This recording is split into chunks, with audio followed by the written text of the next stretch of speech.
to another episode of the Decision Hour. I'm your host, Adam Bird. Folks, I'm excited. I'm excited for this interview today. I've been blessed to, just truly blessed to have this woman walk into our lives and be introduced to her. And I can honestly say she's one of those types of people where you just know that's one person that you can reach out to at any time, and she'd be there for you, even if it's just an ear to listen. So without further ado, I want to bring on my friend. She's the founder of Independence Bourbon, and we're going to get into that here in just in a few minutes. Ann Parton. Ann, how are you today? Adam, it's a pleasure to be here. I'm excited this morning, honored, and really can't wait to get into it about the bourbon and sharing the Independence story and inviting the listeners of your audience. So good morning, good afternoon, whatever time the show airs. But I'm excited to be here, and you're right. I am a person that you can call day or night and always have a sofa or a guest room. Wherever I have a bed, you have a bed. I absolutely love it and appreciate it. So, Ann, let's dive into this. Why don't you tell the listeners, let's start with telling the listeners a little bit about yourself. Sure, Adam. So I was reared in North Carolina, one of 5 girls. My last name is Parton. There is relationship to Dolly. Yes, I am one of those girls. And I finished my master's and my PhD at the University of North Carolina in Chapel Hill, master's in public administration, and my PhD in cognitive psychology. And so I also have a son, Luke, who is 24 and a paramedic, life flight paramedic, and just finished that stint up and is hoping for PA school soon. And that's a little about me, and just excited to be with you this morning. Well, and okay, so I appreciate that. Amazing. And so the big question now that I have is you started a company, Independence Bourbon. And I know a little bit about the backstory, but for the listeners here, enlighten them on, is this just something with your background and a PhD and whatnot, you're like, did you just wake up one morning and you're like, you know what? Bourbon, let's do it. How did that, walk us through that thought process? Because I'm in the spirit business as well, as you know, and it's like, I'm thinking, why am I doing this?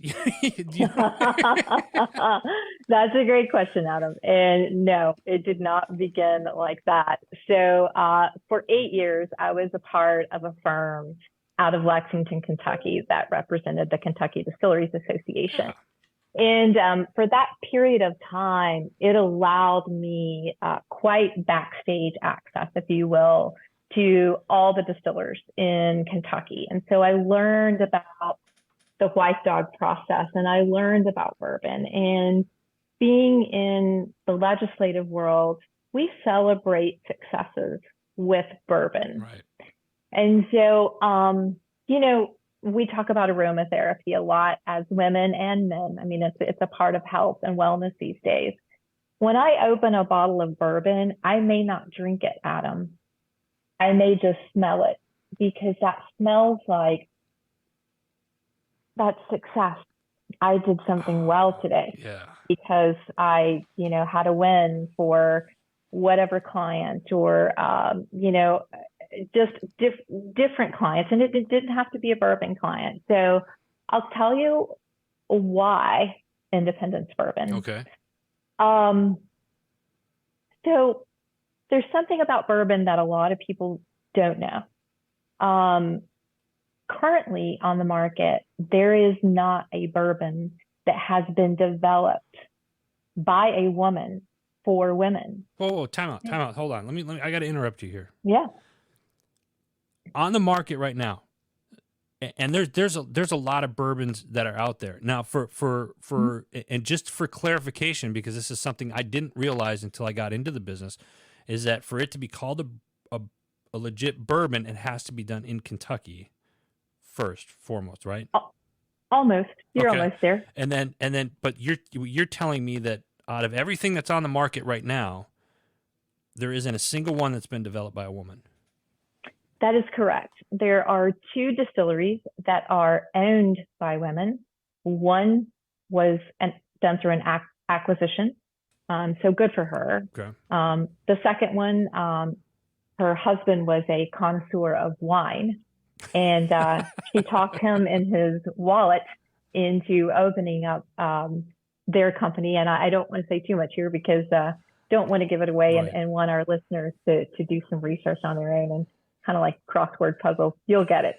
But yes, let's go back to your first clarifying statement, which is it must be made in Kentucky to be considered a bourbon. So here's how that kind of works. It does not have to be made in the state of Kentucky to be considered a bourbon. Okay. It has to be distilled, bottled, and distributed to belong to the Kentucky Distilleries Association, which is what we affirm as, okay, a Kentucky bourbon or a Kentucky straight bourbon. Okay. So, and lots of consumers lots of consumers have two different thought processes around whiskey and bourbon, and what's the difference. And we could spend a lot of time on that. Our bourbon will be distilled from two different places. Independence currently is being distilled out of Fort Myers, Florida. Okay. Our other distillery will be out of Covington, Kentucky. And you may already be saying, well, what's the reason behind that? Let's talk about that a little bit. And so in order to be considered a Kentucky bourbon, that's the moonshot. So that means it's something really special, really special from Independence needs to come out of there. And so that's okay. We've got that taken care of. We have been gifted a honeysuckle recipe. There is no honeysuckle bourbon on the market right now. So this is something that's aging inside of our distillery in Kentucky. We'll be ready to go with that bourbon in 3 years, but don't worry. There's plenty of bourbon still to go around before that one's done. And so we are launching two blends. The first blend is Unlocked. So it's Independence Unlocked. The second blend is Independence Toasted. And so what we had hoped to do there, Adam, was introduce those very female palates that would be very distinguished in their education of bourbon, their consumption of bourbon, and their appreciation of bourbon. So we'll talk about the first blend, which is it's a caramel, it's a vanilla, but it's very anchoring. There's a pepperiness to it as well. Okay. And that is a nod to every woman all over the world. It is your Independence Unlocked. Come and drink with us. Come and unlock your independence with all of us, no matter what that story is. And then I felt the diversity piece needed to be represented as well. And so that's why I developed a rye. And so our Independence Toasted is a nod and an attribution to Black and brown women all over the world. So both of those batch numbers are significant. So for Unlocked, the first batch number is 0704, which happens to be my birthday, Independence Day, that I celebrate with our great nation. And then the second batch is 0515, which is my son's birthday. And my son's father is Hispanic, so I call him my little toasted baby. And so he gets the 0515. And so we both loved that and just thought, that's fitting. That's good. And we think that hopefully other folks will appreciate that too. That's great. Listen, folks, if you're listening to the show right now, that means you're already online. Open up another browser. Go to independence-bourbon.com and check it out. The bottles are absolutely gorgeous. I love it. I love the colors of the website. And you guys can see what it's going on here. Walk us back here a little bit. When was this idea first created? When did that start? Has this Yeah, been like a long, like several years in the making? yeah, we got off a little bit there. So I was actually, Adam, coming straight back to that. So Independence Bourbon in the name. Um, Independence Bourbon has been in the making and in my thought life since I will call it June of 2022. And then I would call it birth or fruition in January of 23. Okay. So I'll tell you a little bit about that. Yeah. This bourbon was not created by a bunch of think tank bourbon connoisseurs who got together with cigars and different blends of cigars and different blends of bourbon and said, what do you think about this? Well, what about that? Well, this tastes great with that. And I think that would be a great story, Adam, but that's not the story of Independence Bourbon. Okay. So you asked me to think about a time before the show of where I had to make that decision. Right. So I'll share a little bit about that decision, which happens to be Independence Bourbon. Okay. In the past 6 years, I have lost my mother, my father, 3 sisters, and a nephew. And so, along with a job along the way. And so there was lots of loss along the way. I had a friend of mine who called me one afternoon and he said, I want you to come out to the ranch. And I said, the what? And he said, I want you to come out to the ranch. I want you to come out, be under my ranch manager for 6 weeks. I just want you to spend some time on the land. Just get off the wheel. And I want you to work on spending some time with yourself and spending some time with your creator. See, Adam, my father was a minister. He was a preacher. And so I'm a born again believer. And so I know what it means to, when my friend says, have some time alone to get your head on straight, that means, really have some time alone to get with your creator and really understand what your meaning is. Right. So I went out to the ranch and I worked like a ranch hand for 6 weeks. No matter what I was told to do, I did it. Oof. And it was hard work. It was grueling work. It was incredibly frustrating most days. I have tiny little hands and they don't do the work of big hands. And I didn't know how to steer a horse or drive a tractor or put up cattle fencing or any of those things. And so a lot of days frustrated me to no end because no matter if you have your master's, undergraduate, or PhD, there's nothing like ranch work to show you that, chaining up that fence is, there's a trick to everything on a ranch and there's a meaning and you can get hurt very quickly if you don't follow the rules.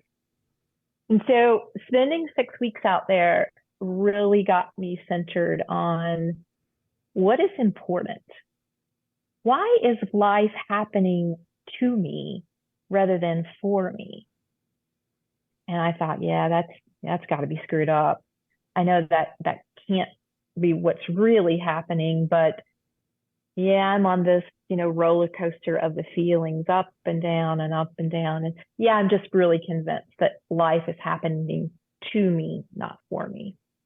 So by the end of that 6 weeks and spending time alone on the land and hard work, a little bit of therapy, I have to credit a gentleman by the name of Dr. Richard Tedeschi. He is the author or a co-author of a book called Struggle Well. I'm fortunate enough that Dr. Tedeschi is a UNC Chapel Hill alum and was a person I could talk to during the time I was out there about the personal law.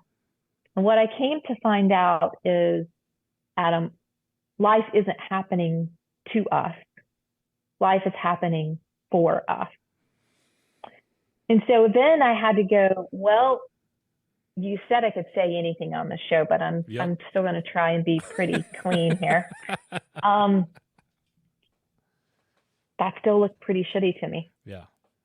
I was like, it's still happening to me, not for me.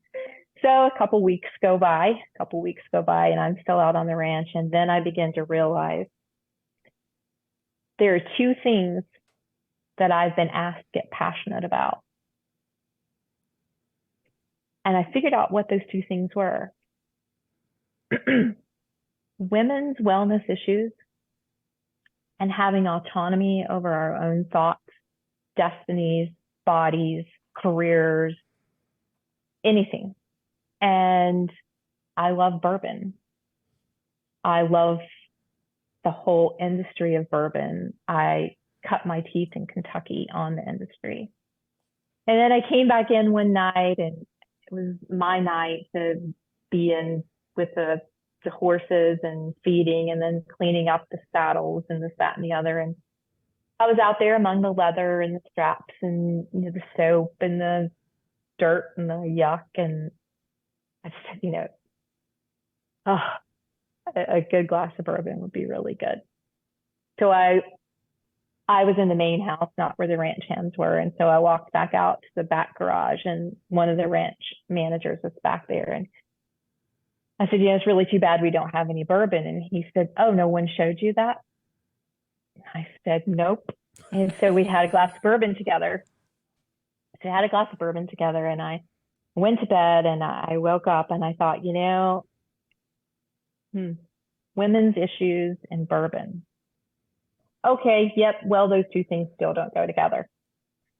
So came home in early August, and in October, I was challenged to go and meet the great Tony Robbins. And I had heard Tony Robbins speak when I was probably 22 on the shore of Waikiki Beach in Honolulu, Hawaii. And I thought it was pretty great then. I thought it was pretty motivating then. But I mean, what problems do you actually have when you're 22, right? I mean, you haven't had a whole lot of life experience just yet to have a bunch of problems. So went out to see Tony, and I did Unleash the Power Within.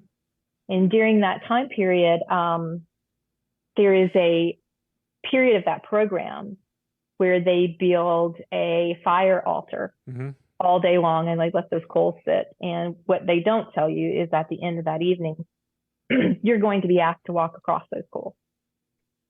And you have a decision to make, whether you're going to do the craziest thing that you've ever done in your life, and you're going to be completely liable for anything that happens to your body during that time. Right. But the thing you're going to be most liable for is the transformation of what happens to your mind during that time frame. And so I had that experience. I walked across the coals and came home a different person, and understood that life was happening for me, not to me. And I said, okay, now with this new pair of glasses on and this new filter, what does that look like in my everyday life? When I get up in the morning and I look at myself and I say, hey, you good looking girl, life's happening for you today, not to you. Does that mean that I brush my teeth different, put on my makeup different? What does that mean? I mean, does it mean my thought life is different? Is my job different? The way I parent, is that different? Am I a good friend to Adam differently? What does that really mean? Was it just a mind shift then? Was it just how you looked? Was it, what's the word I'm trying to think? Perception? Yeah, I would say it's definitely a cognitive shift. But I think that anything that we think of cognitively, even walking across the table and picking something up, you have to first be able to see yourself doing that, effectuating that activity before the mind will adopt it and the body will fall in line, right? And so I spent some time in that mind space, and I've been an entrepreneur before. And I thought, okay, you say that you're passionate about women and their issues of wellness and autonomy and career decisions and labor market and all kinds of things, and you love bourbon. What is life doing for you in both of those areas? And I spent some time, and I had this little green journal. I'm a journaler. And I was with a good friend of mine who was actually doing something in real estate, like either taking a sign down or putting a sign up or putting something. And I'm sitting in the car and I begin to sketch the Independence bourbon bottle in the sketch pad. And immediately my marketing plan rolled right from my mind's tongue onto the notebook. And I knew immediately the first batch. I knew immediately the second batch. I knew why it would be called, what it would need to be called. But most importantly, I knew two things. There is not a bourbon on the market that is made by a woman for women. And why does there need to be? That's what I said to myself. That was the first hard question. So I had to do a little research and do a little digging. I know that I can taste some bourbons and I'm like, I'm not too sure about that. So what I learned was women's taste buds are larger and we have more of them. Really? So, and there's a whole, there's a myriad of reasons for that. We bear children, we were gatherers, we were not hunters. There's a distinguishable part of a woman's palate. And so I said, well, I've always celebrated successes with bourbon. And I've always celebrated even familial successes with moonshine. So let's go back to my roots just a little bit. Let's talk about these taste buds that are in my mouth, right? So the Partons are from the Cataloochee Valley of North Carolina and the mountains of Eastern Tennessee. Yeah. So during Prohibition, they didn't run moonshine because, that was a great thing to do. They ran moonshine because that was the only thing to do to run money. And they didn't have distributors. They ran moonshine, which also meant they had a history with law enforcement. So my family was actually asked to come down nicely out of the hills, but the shine shacks never ceased operating. They did come down out of the hills. They just got smarter about what they were doing. So if you take all of that and you roll that up into who I am, and you're sitting back and you're thinking, okay, my poor old daddy, he had this great successful business and then went on to become a minister and reared me as the last of 5 girls. And if he were here today, he would tell you, he finally had it all right and had it all together and poured all of his good stuff into me. He comes to visit me in Kentucky, and who am I working for? None other. Representing bourbon, right? And he's done everything in the world to clean himself up from moonshine and prohibition and all those things that we do as adults. And here's his shiny new toy going, look, Daddy, look at all this bourbon. Look what I can do. So, it's pretty funny. It's pretty funny the way things work. So, I said to myself also, wait a minute, how can I do this? Right? How can I do this? Because, this is what we were talking about before, Adam, those messages that get in your head that say, I can't do this because of this. Yeah. I shouldn't do this because of that. No, you should do everything because the little voice that's telling you not to do it, you should try it anyway. Yeah. And I always tell people, I try everything at least twice, scary or not, before I say, absolutely not, I can't do this anymore. I don't want to do it anymore. It's not likable. And so I would say to you about independence, that is when the idea really began to culminate in my mind and in my spirit, is that once I began doing the research and understanding this industry I had been so closely associated with, I had been birthed in this industry. I had many successes in this industry. As I just said to you, I can smell a bourbon and understand what success means. But at the same time, I thought to myself, wait a minute. This industry is happening to some people, not for some people. We're going to change that.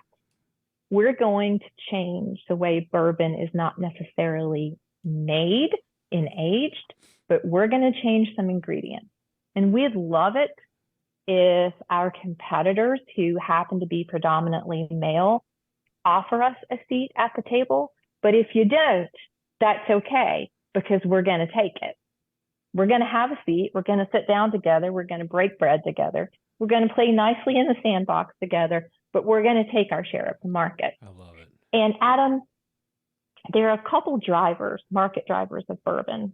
One of them is premium brands. The second one is at-home occasions. And the third one is the consumer who picks the product. I don't have to tell you this. Since the 1970s, any product that gets brought into the home where there is a woman, ages 30 to 51, make household consumer decisions.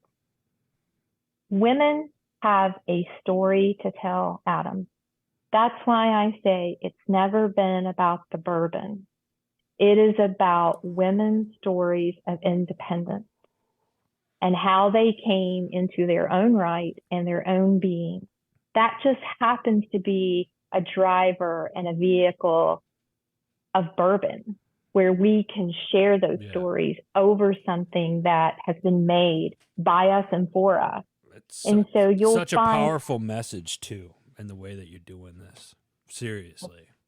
Thank you. It's so powerful the way that you're doing it, and then to take the market. I mean, I obviously, you listeners, you guys are hearing this for the first time, but I've known Ann now several months, and just kind of keeping an eye on it and watching it, and it's just like the marketing side of this is, that's with my background and stuff. It's genius with this. If you go to the website, guys, again, if you're listening to the show, you're already online. Open up another browser, go to independence-bourbon.com, and you're going to see this beautiful website, Independence Bourbon, for women, by women.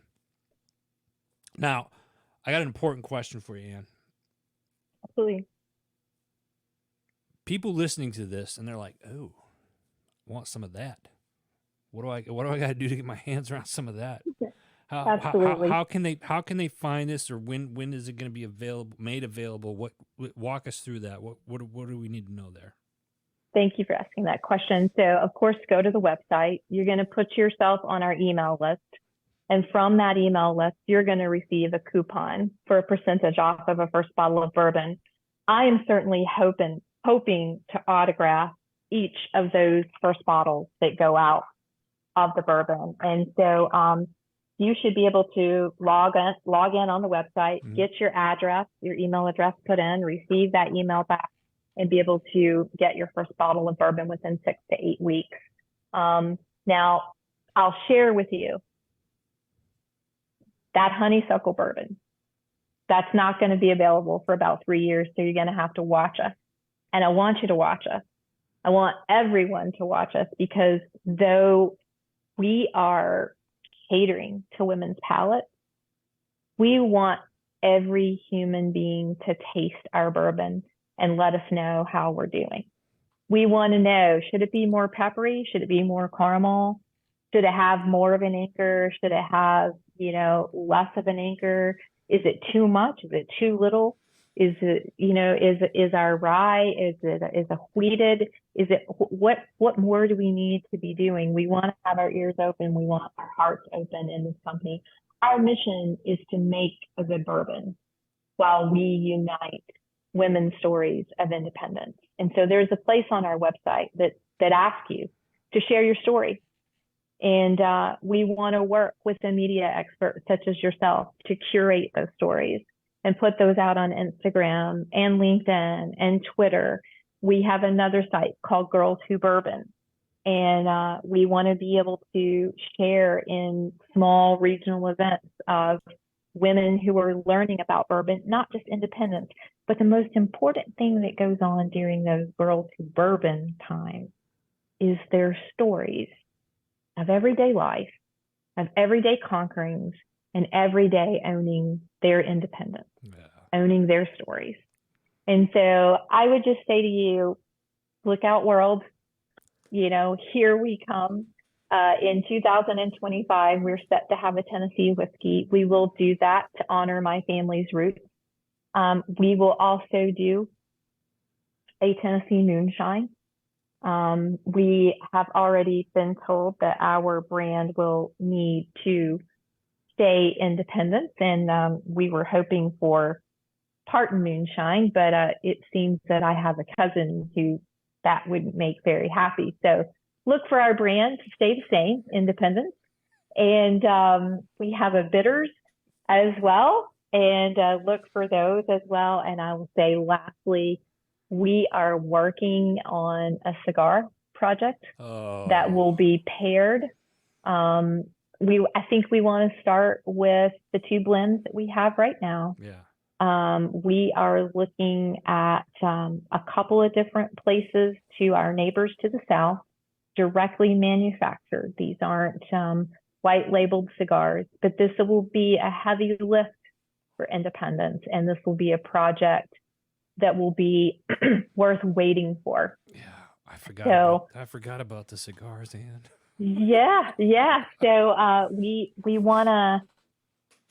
also want our audience in the bourbon industry, both consumer and producer, Adam, is predominantly male. Mm-hmm.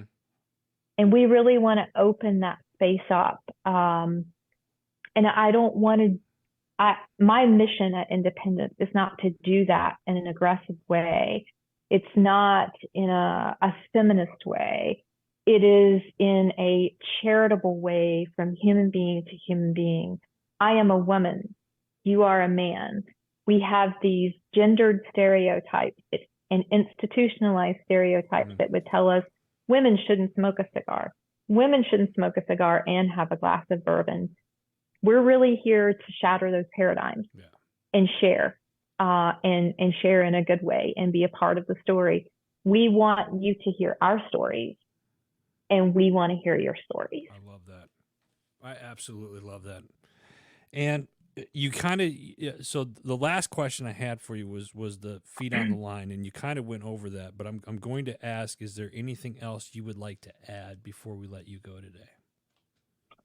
Adam, I think the only other thing I would add is, if there's anyone in your audience that has a dream, that has a story that they want to share, and that they need help to put wings on a dream, whether they're male or female, I'd invite them to reach out to me at Ann Parton at independence-bourbon.com. You open the show with me being a person that listens, and my heart is a heart of a helper. My heart is here to remind people that life is happening for you. It's not happening to you. And I have very succinct ways of helping people understand that. And we certainly want to hear everyone's stories, not just women's stories. But we do want to make a place in the market where women are accepted easily and are catered to in this market. And I would add last, in every alcohol class, Adam, we have locked up for women by women or by women for women. What that means is no wine, beer, or other distilled spirit, champagne. No one can use that but Independence Bourbon. Nice. So we're really proud of that. We're working to promote that, and I think that it's going to serve all of humanity very well to remember that it's a good place for women to be in the bourbon industry. That's outstanding. And truly blessed to have you in my life, and thank you for your time today and coming on, and super excited about Independence Bourbon and what you're doing. Congratulations Adam, on everything. Thank you. Thank you. You as well. I appreciate you so much. Absolutely. Folks, make sure you go check out independence-bourbon.com. Get your email in there. You're going to want to follow this organization very, very closely. I promise you that. Before we let you go, make sure you go check out our parent network, Heroes Media Group. Check out all the shows, new articles. We are hiring. If you're looking to cover college sports this fall, let us know. Simply send us an email at info@heroesmediagroup.com. Until next time, you've been listening to The Decision Hour.